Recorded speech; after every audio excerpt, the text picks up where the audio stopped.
This is the story of a love affair. It begins now, as it began then, on a wartime airfield, somewhere in England.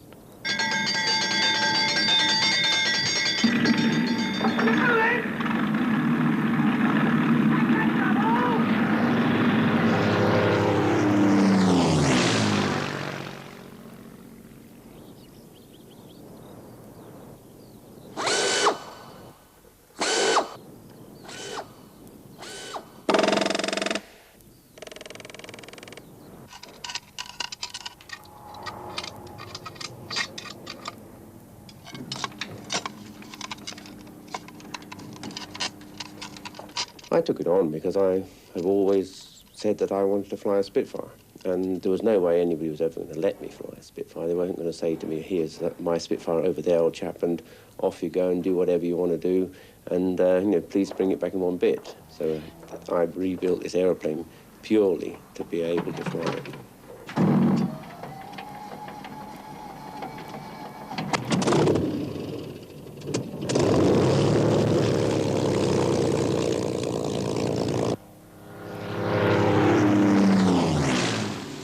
The plane's history is of comparative importance to me.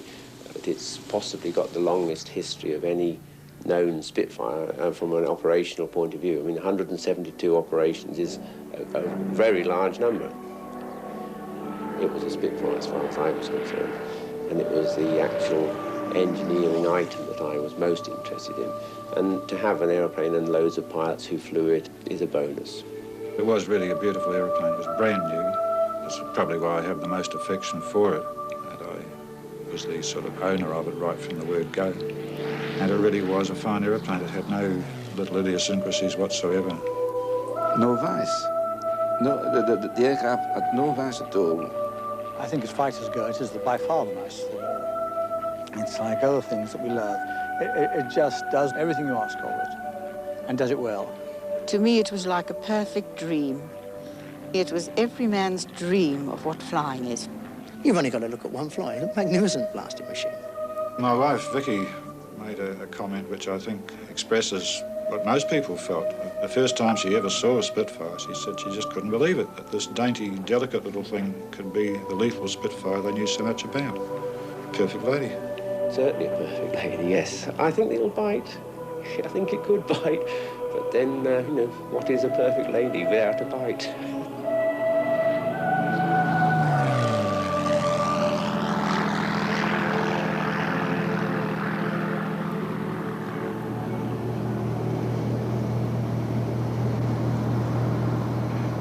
Eastleigh Airfield near Southampton.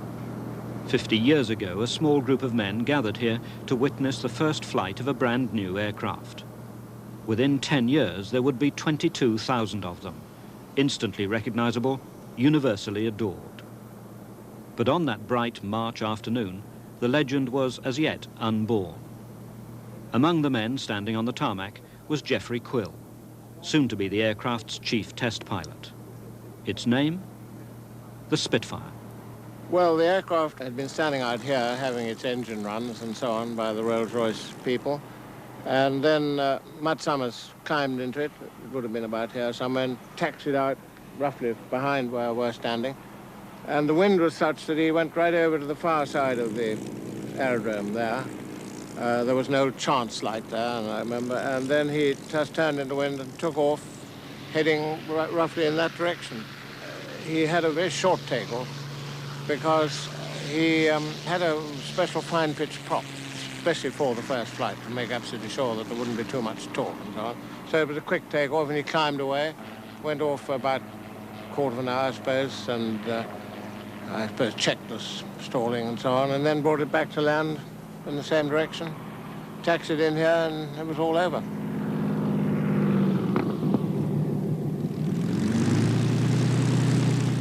Land's End Airfield, Cornwall.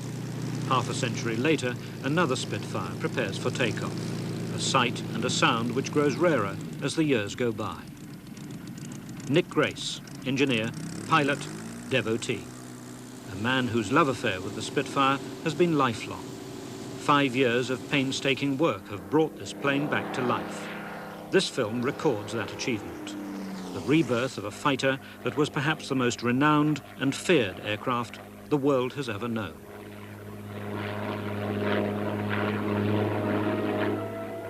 R.J. Mitchell, the quietly brilliant aircraft designer whose quest for speed had made Great Britain the outright winners of the Schneider Trophy. The lessons he learned designing racing seaplanes, Mitchell applied to the new generation of high-speed fighters. At Eastleigh, during the Spitfire's proving flight, Mitchell said very little. Afterwards, he pronounced himself content with his new airplane. Next year, he was dead from cancer.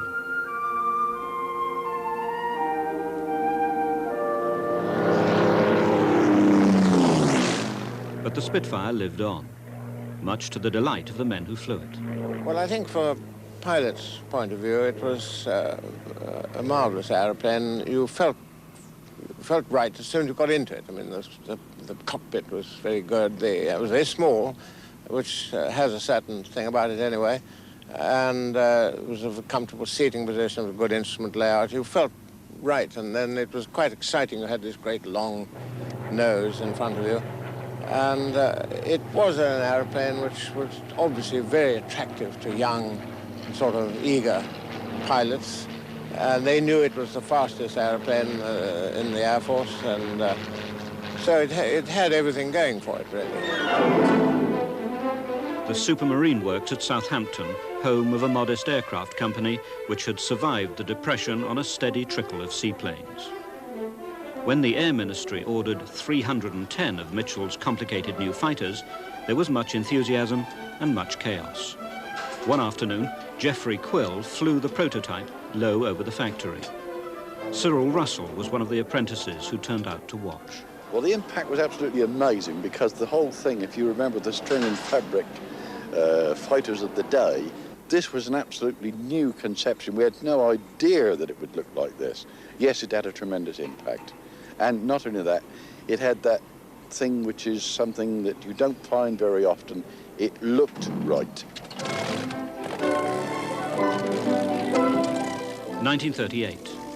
With Hitler's Luftwaffe already in action over Czechoslovakia and war barely a year away, the RAF was eager to press the new fighter into service. Together with the Hurricane, the Spitfire was put through an exhaustive series of ground and air tests. Already, work was underway on a huge new aircraft factory at Castle Bromwich in the West Midlands. But how did the Spitfire shape up? With the RAF's Air Fighting Development Unit was Squadron Leader Harry Broadhurst. Many years later, he was to head Bomber Command, but now he reported on Mitchell's new fighter. Well, I think probably what we said was, why the hell can't we get them faster and more of them? Once you've flown it, you realise you've got something out of this world. The word went round. A top speed in level flight of 349 miles an hour. A maximum airspeed of 470 miles an hour. Sweet to handle, a delight to fly. Here was a plane to take on the Luftwaffe. And not a moment too soon.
September 1940. The Spitfire and the Hurricane win the Battle of Britain, for Fighter Command, the first taste of victory.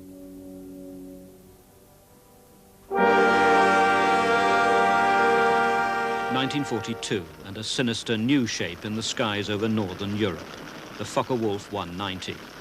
Fast, nimble and heavily armed, the Focke-Wulf could outperform and outfight the current marks of Spitfire. I ran into a combat with this strange-looking aeroplane, and I always reckoned that I was jolly lucky to get home. I think the Spitfire was still more manoeuvrable, which is what saved my life, probably. But its speed and climb, which is the essence of dogfighting, the climb particularly, because you can do a climbing turn and get round on the other chap's tail, get above him, in other words. And this is what mystified me. June 1942, and a captured Focke-Wulf yields vital secrets. At Derby, Rolls-Royce were already developing a new engine, the Merlin 61. Further modifications would now take the Spitfire's combat ceiling from 19,000 feet to 35,000 feet. It would have more than enough speed to level the odds with the Focke-Wulf. Heading the queue for the new Spitfire, known as the Mark 9, was Harry Broadhurst, now a group captain in charge of a wing of aircraft at RAF Hornchurch. Broadhurst knew that only prototypes of the Mark 9 existed. But he also knew that Geoffrey Quill, a personal friend, was in charge of test flying. So he invited Quill down for a spot of lunch. After lunch, he said, well, I'll fly your airplane now. So we drove down, I showed him the taps, and he got in. And he said, I've fixed for my driver to take you to the ops room, because the wing's going off in a minute. So I naturally took it off and followed the wing.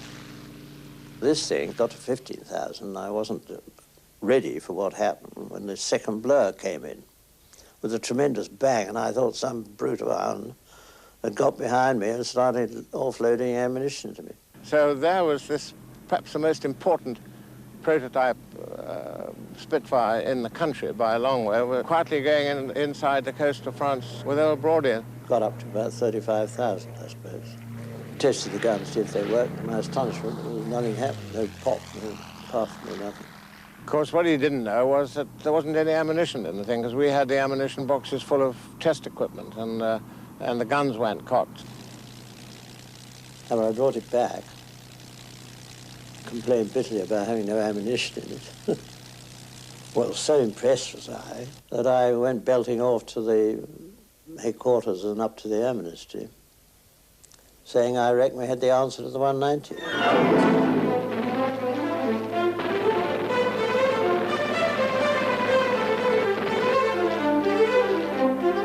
The Mark 9 went into full production. On the Spitfire assembly lines in the Midlands, hundreds of the new machines began to take shape. It was one of these aircraft that Nick Grace would one day rebuild.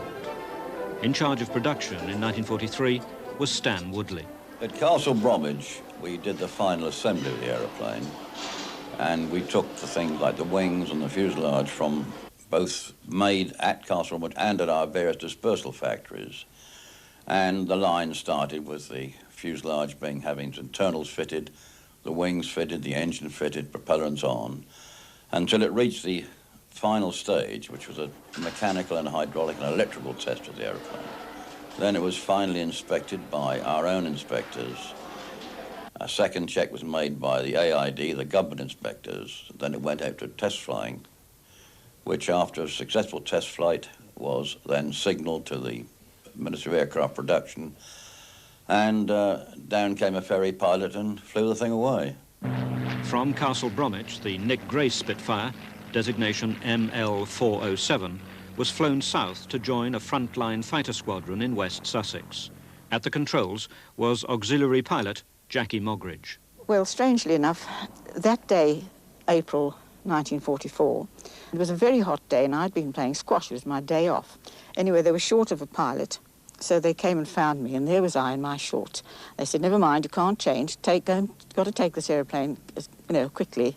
It's only across the way. So I got up, took a flew it there, and when I got there, they were all living in tents then, the men, and there they were, all stark naked, sunbathing, and quite happily watching me taxi the Spit from one end to the other, stark naked, and I didn't know where to put my face. I was very young and very inexperienced, and so, of course, I was blushing like mad, and when I got out, I was in shorts, which was even more embarrassing.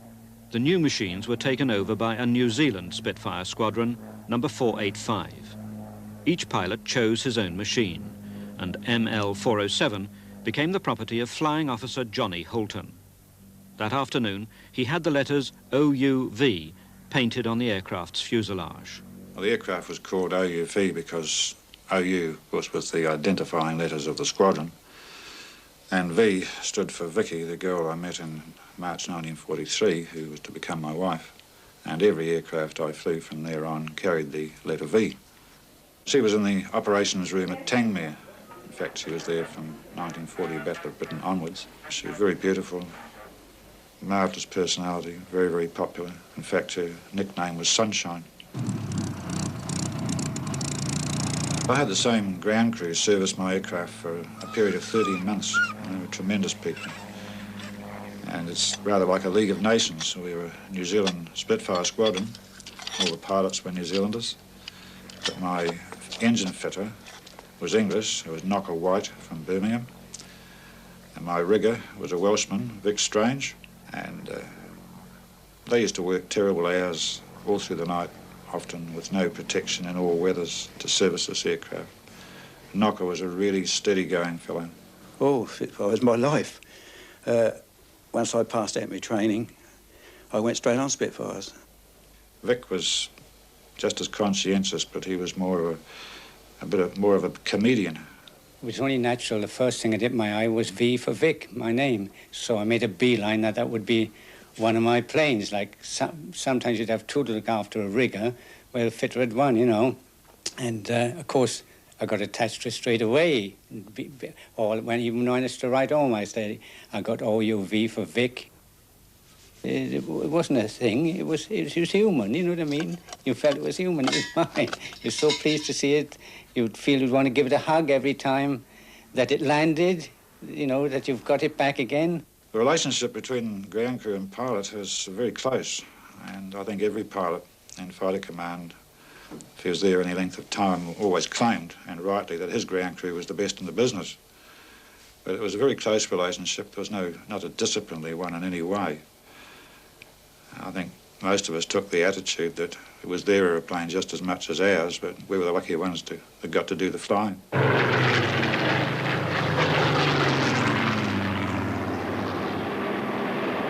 Early summer 1944, and the invasion armies gather in the south of England. But during the last days of May of 1944, there's a tremendous sense of excitement building up in the whole of the area, because we were in the area closest to where the landings proved to be.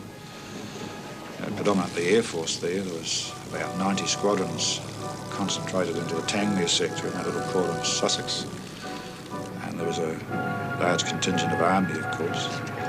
But there was an air of tremendous excitement and confidence, particularly, I know, amongst the Air Force people. Perhaps the Army people were a little more apprehensive. I think they had greater cause to be apprehensive. But wherever you went, there's a sense of, at last, you know, it's almost just around the corner.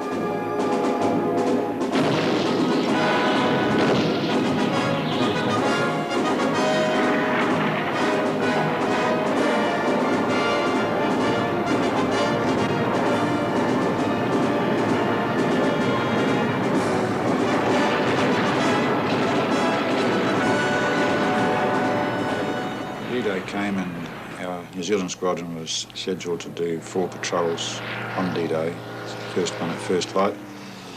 And when we were south of one of the American beaches, sighted a Junkers 88 dialling away to the south above a broken layer of cloud. Well, I climbed up and intercepted the aircraft, and using this new gyro sight, I put a 2-3 second burst into the starboard engine.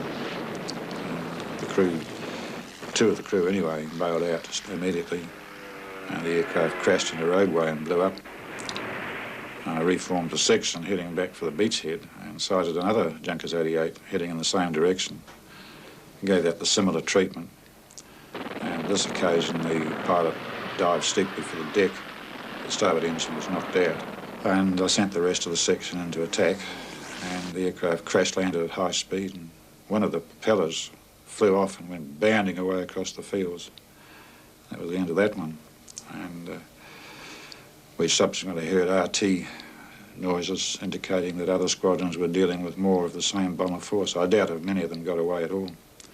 And those two aircraft that we destroyed were nominated as the first two to be destroyed since the landings had begun.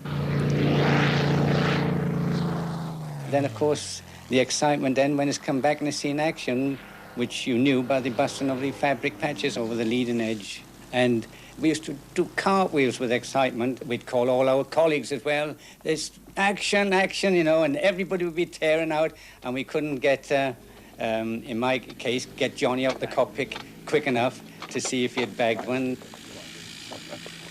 About 2 days later, they sent a representative down from the factory to raise the morale of the factory girls, to have his photograph taken of the machine. But Johnny insisted that if he got to have it taken, it got to be taken with the ground crew, because, as he said, if we didn't do our job, he wouldn't have been in the air.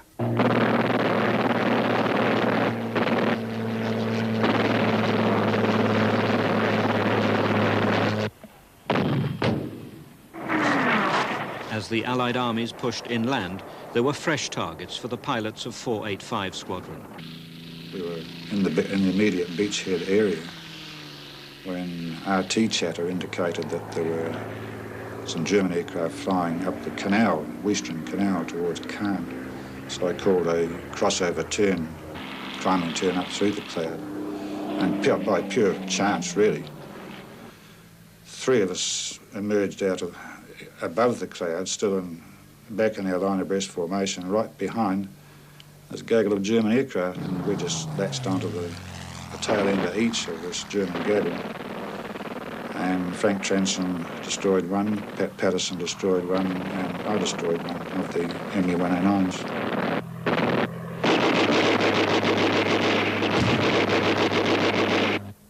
With the Luftwaffe beaten in the air, there came a new role for the Spitfires of 485 Squadron.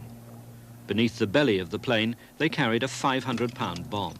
With this, and with cannon fire, they harried the retreating Germans, wherever and whenever they could.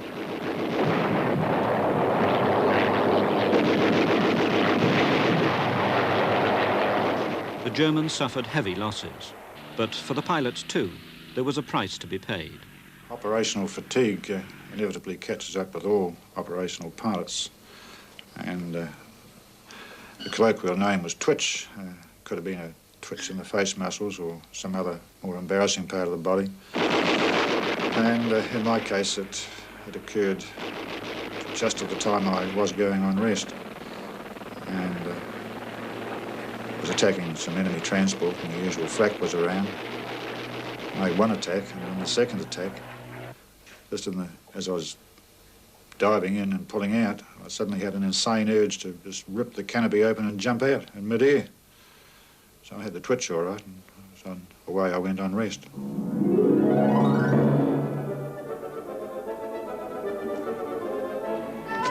As the Allied armies broke out of Normandy and swept north towards Germany, city after city tasted freedom for the first time in 4 years.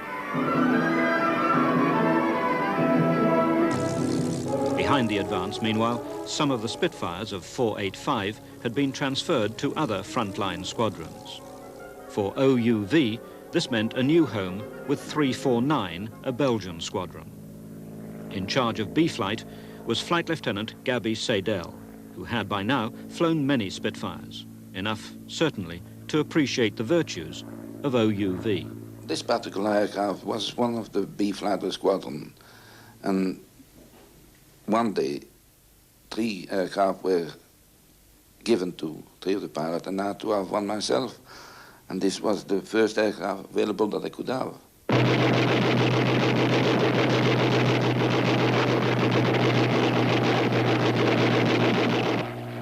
Flying the aircraft was very much like having a nice horse, well trained, to which you're used to, and if you want him to go to the left, you just touch with your knee and off he goes. And that aircraft was responsive and, I wouldn't say intelligent, but it made you realize that it was with you. The only possible difficulty was taxiing because of the long nose in the way. But once that was mastered, it was such a nice aircraft to fly. It would do all the things you ask it to do. And there was no setback at all. Hostilities will end officially at 1 minute after midnight tonight, Tuesday, the 8th of May.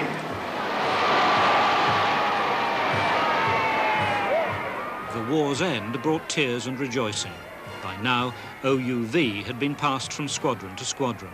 Flown by Belgian pilots and by Free French, by Poles and by Norwegians, she finally returned to the UK and semi-retirement. 5 years later, in 1951, a second cockpit was added, and she was sold to the Irish Air Corps as a trainer. On arrival in Ireland, she was blessed by a priest. And there she stayed until the 1970s, when a complicated set of deals brought her to rest at the Strathallan collection of vintage aircraft in Scotland. By now, she was barely recognizable as the perfect lady she'd once been. But a rebirth awaited, of the most extraordinary kind.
To piece together a Spitfire, to begin in ignorance and end in triumph, is, for the lone engineer, a long, long journey. Nick Grace has made that journey. An engineer by training, but a pilot by conviction, Nick Grace sought his fortune in Australia. There he designed and sold industrial plant, flying as well as a crop dusting pilot. It was in Australia that he met his wife Caroline. With her, he shared his passions. He bought her an aeroplane and taught her to fly. Their lives revolved around aviation, and the family loved it. But always at the back of his mind, there remained the ultimate challenge, to find, rebuild, and fly a Spitfire. Spitfire, of course, in my age, I was around when they were using them and building them and flying them. And as a young lad, the first thing you ever really sort of knew about aircraft were Spitfires. The name was evocative and the aeroplane was very nice looking, and there was lots of them around, and you could always tell the thing miles away from all the others because of the noise. Merlin engines are fitted to a lot of aircraft, but the Spit's the only one that makes the particular noise that it does, and it's just a noise that seems to appeal to everybody. Since this aeroplane's been flying, people say, I heard the aeroplane. They didn't say they saw it, they say, I heard it, and they knew it was a Spitfire.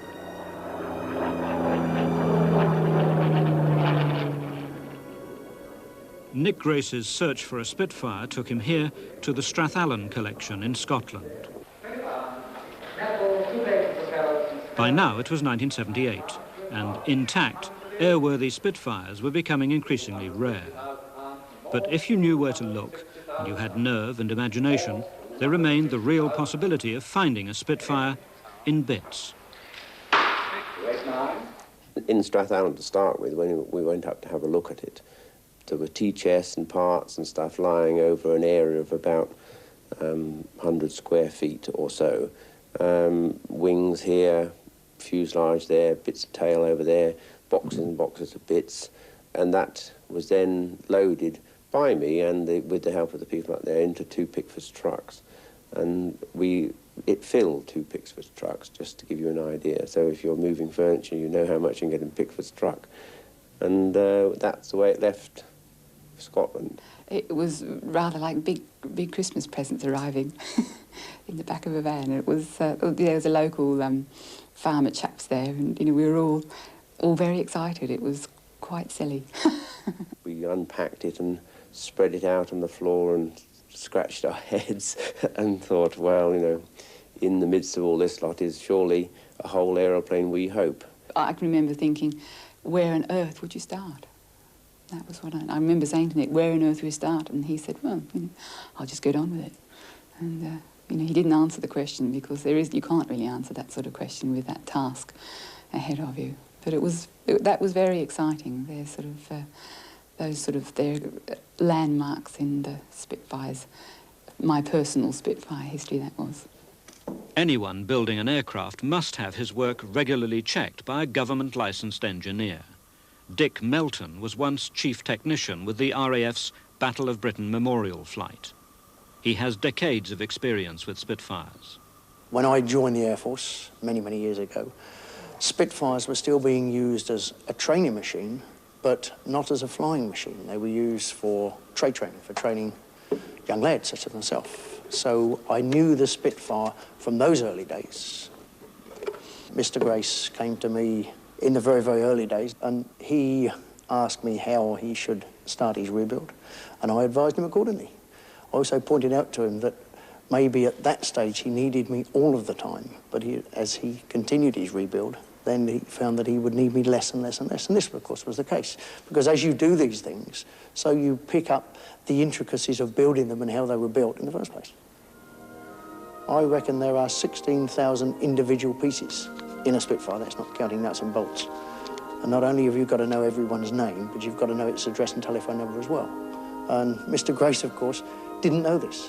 When we actually got it out and sort of surveyed it and established where we were going to start, I mean, the situation with the fuselage was that there was quite a lot of damage where pieces had been ripped out without any respect for the remaining portion of the aeroplane. I didn't want any repairs because that is not doing the job properly. So it's a question of everything that is damaged or unsatisfactory in any shape is then replaced. And in the case of the fuselage, that would mean about 1/3 of the skins on the fuselage were replaced. And that means new skins made up and drilled and dimpled and fitted.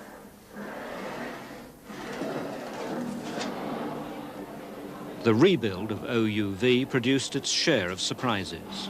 The Spitfire was a very sturdy machine, but it wasn't built to last for 40 years. The rivets were mag alloy rivets, and these were known to have a form of internal sort of electrolysis, which doesn't affect the rest of the structure, just the rivets itself, and the heads fall off. If you give it a bump, it'll undo like a sort of, like a zip, the whole aeroplane. Very surprising, very hard to believe, but it is true, and so we have to take the thing to pieces anyhow.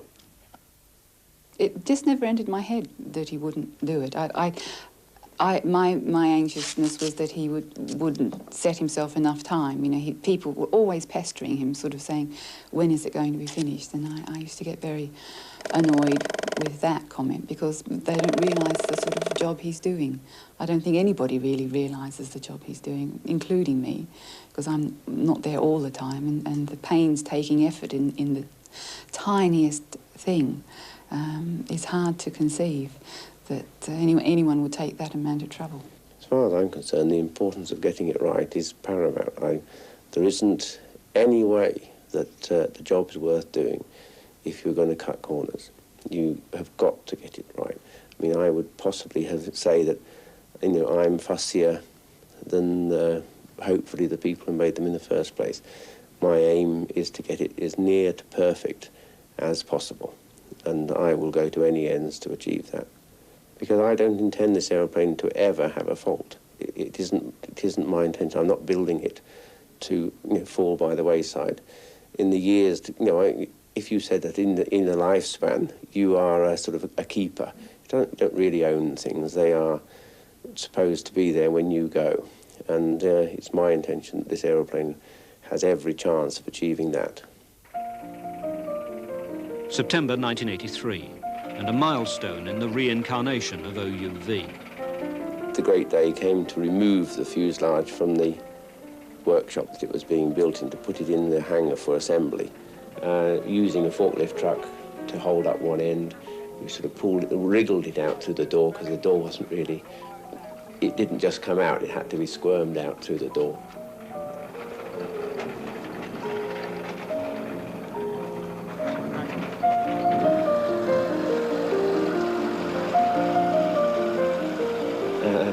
Towed it out across the airfield primarily because it was the most direct route to go, and the gates and things being large enough. Then it was running on its own wheel for the first time, I mean, real action. Trundled it on a very sunny day with Carolyn and the little child in the trolley running along behind. Quite a fun day, really. Put it in the hangar, set it up on blocks and cover it all up to wait for the wings. He used to start every morning, departing the house at 8:30 and come home at 1 o'clock. He never had sort of cups of tea or anything up the hangar. There was no form of nourishment up at the hangar at all. And he used to come back at 1 o'clock. He used to go back to work invariably about 1:30, 1:45, but never later than 2. And he'd come home at 6. And then he would, after we had the children, he would see them to bed, and then I'd get dinner as quickly as I could, and he'd be back to work at 8 if I could manage it, or 8:30. You know, it really depended on how quickly I could get things done. I mean, that wasn't every day, but it was most of the time. And he'd then get home about 10:30. I get a great deal of help from my wife. You know, I mean, her tolerance is unbounded. I mean, I can't think of anybody else's wife who is going to let their husband disappear at 7:30 in the morning and reappear for feeding and watering twice a day, and not reappear till 10 o'clock at night, 7 days a week, for as long as he's there. And then as soon as he stops this, he disappears altogether to work and doesn't come in at all. I mean, that requires a great deal of tolerance. He seemed to get very frustrated with the wings. That seemed to be taking him longer than he'd thought. I can't recall the actual time that it was, but he was hoping to get them finished for Christmas one time. And, you know, by sort of March, they still weren't happening along, and he was getting a bit sort of, he doesn't get miserable, but just sort of getting annoyed about it. And then all of a sudden, you know, as always, it came good. We finished the wings about 6 months after we moved the fuselage, and the day came to actually transport the wings across, seemingly once again for Cornwall, raining. So we loaded the wings out of the same workshop where the fuselage was done onto a trailer, one at a time, towed them across the airfield to the hangar, laid them down alongside the fuselage, which we'd already put up on jacks in anticipation of this move.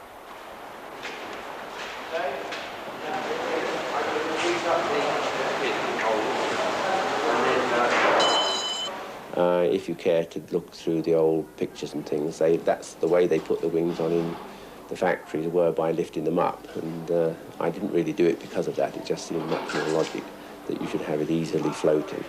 And we actually had the whole thing done, finished bolts, all the big wing bolts, they've got leads on them, and they are machine fit, and they don't fall in. You can't push them in with your fingers. They're driven in, and that is the way they should be.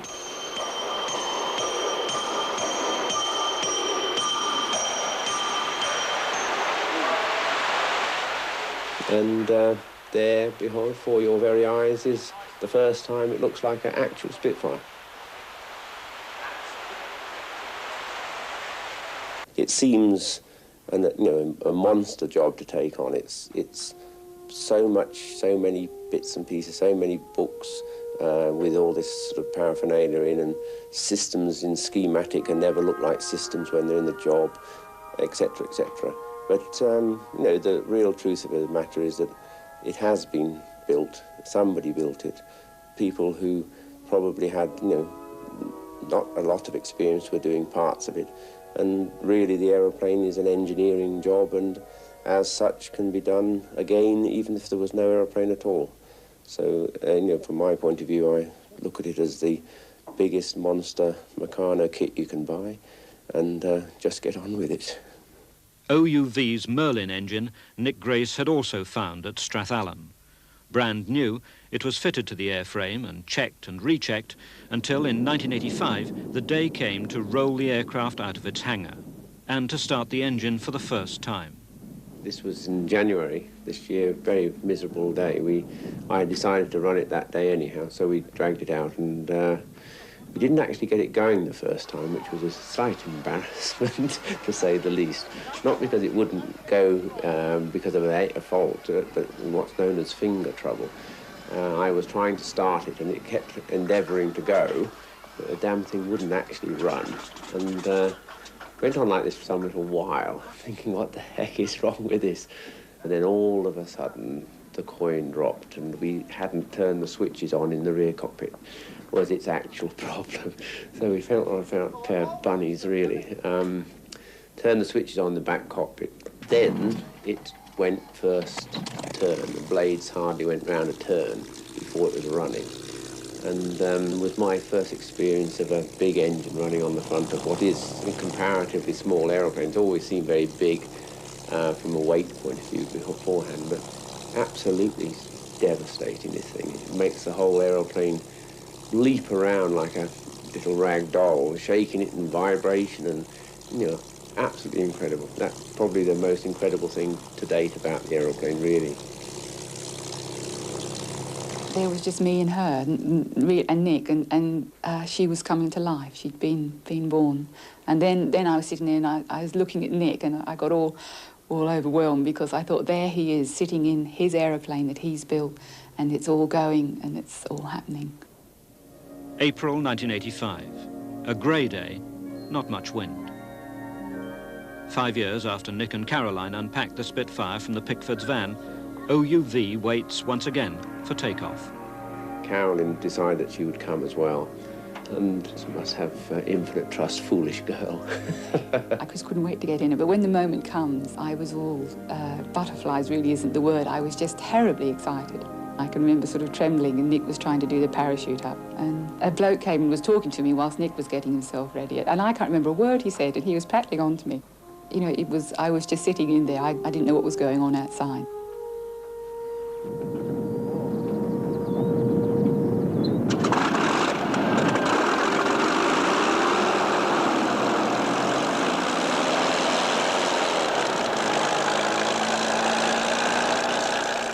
So I just ran it down the runway up to about 40 miles an hour to see how it handled under the brakes and steered and what have you. Didn't seem at all bad. So I went back again and then just gave it a big bite on the throttle. And off it went in a very big hurry. Took off in about 200 yards. It was airborne. It was very, very, very stimulating. And I always say the Oxford Dictionary hasn't got the right words to describe my feelings for it, because it was very, very, very beautiful. Something that'll never be repeated. Wasn't quite as devastating as the first run of the engine, in fact, to me, because I think I was more concerned about all the nuts and bolts and rivets and things that were in the aeroplane and the possibilities of things going wrong. And I was more conscious of all those things probably than the actual pleasure of flying. Although, certainly it was in my mind that here at last am I flying in this Spitfire. Then we had a bit of a low pass, and we came to land, and so many people with their various cameras and videos and heaven knows what, lining either side of the runway to such a degree that it wouldn't have been sane to have landed at all. So I flew over them, and they said afterwards they thought I was raving. And they obviously couldn't hear what I was saying at the time. And they cleared off a certain amount, and next time, you know, I came back in and landed, but just landed like I would have thought, you know, the perfect aircraft could. 3-point landing, it trickled straight down the middle of the runway and stopped. And that was that. We weren't capable of doing another flight that day for alcoholic reasons.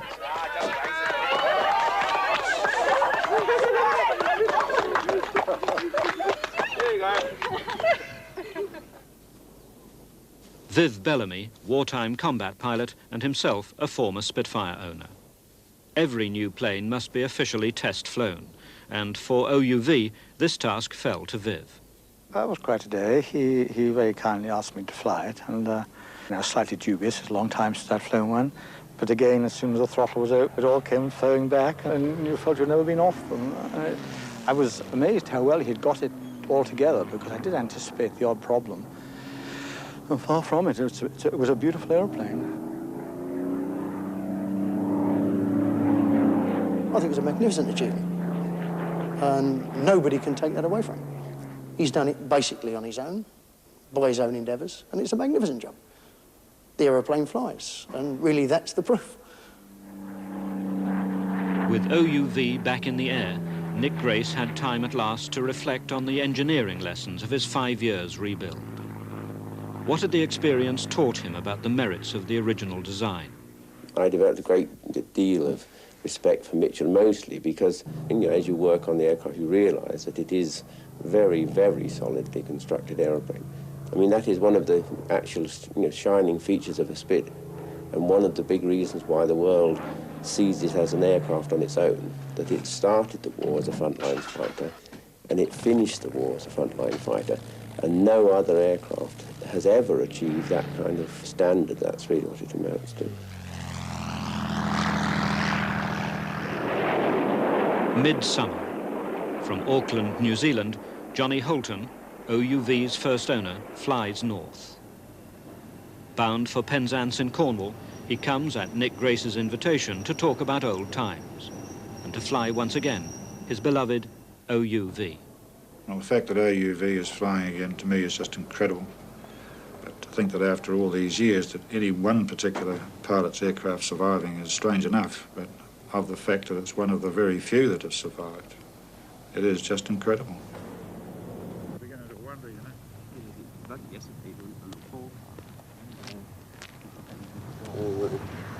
Well, try to keep it like that, you know, as far as it's possible.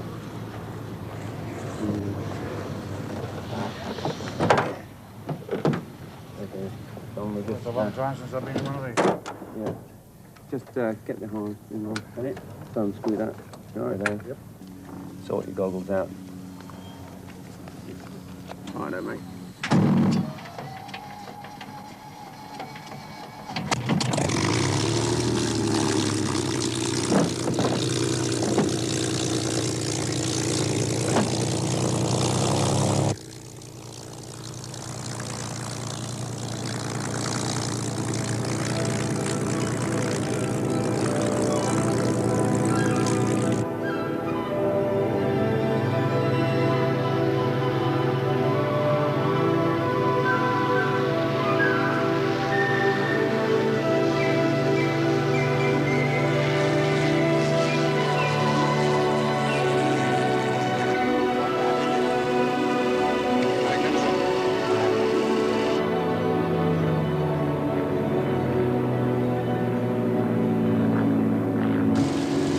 It all started to come back really from the moment we got in. And even the smell in the aeroplane's the same. The smell of the exhaust fumes, which inevitably creep in, plus the crackling and popping. It's all just as it always was. It's 41 years ago in September, and it just seems like yesterday.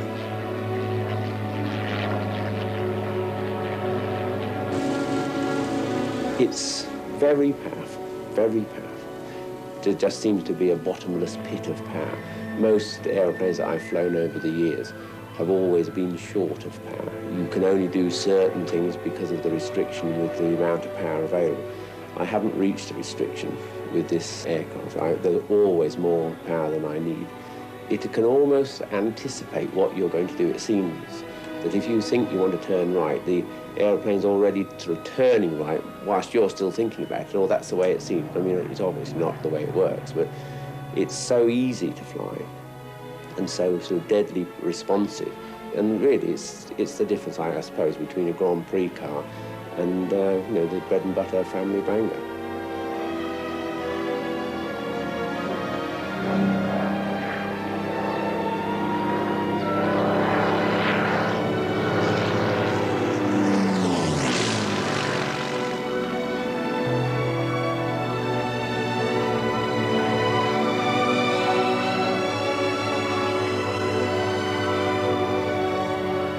Something completely different about them, especially they've got their own look from above, from outside. But I think the greatest view of all is from inside one.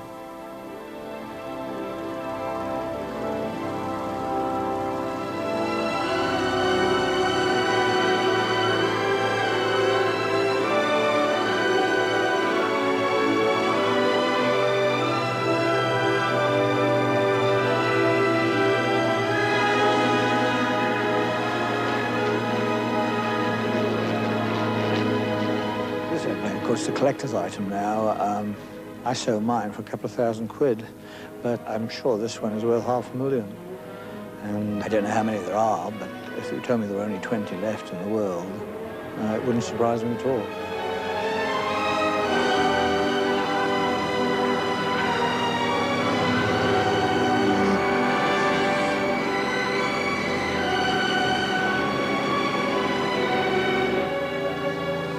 Sad, really, that they have become so valuable, because it tends to make people feel that they're risking an arm and a leg by flying it at all. And it means, I fear, that one day they will become too expensive to fly at all. And that would be very sad.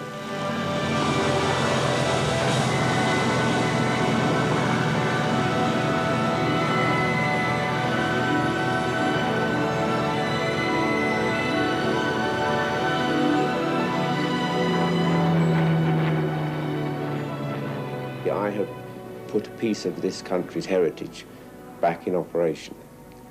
I mean, it's been around since April '44.